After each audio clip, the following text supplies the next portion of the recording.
These are the elevators at City Center 1 in downtown Youngstown, Ohio.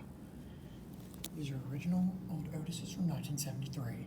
They have Regency Hall station, so that's replaced all of the items. Have that lantern's like digital red LED indicator. Always wanted to see somebody's Otis. Okay.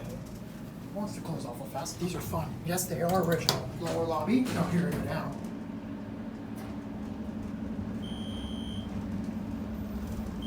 The basement. No one China's offside later. This one, the bell works up to 10. These are fast and fun. Here we go.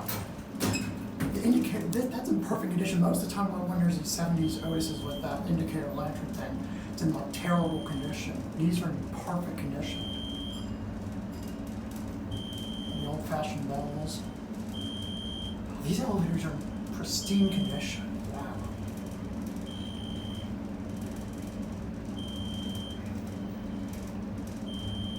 Here are 9. Or no, there's 10, I forgot. 0 doesn't work. 1 down to 2. There's security on the lobby. Certificate. It's a basic 70s fingerprint cab. It's obviously the original cab. $988 fine.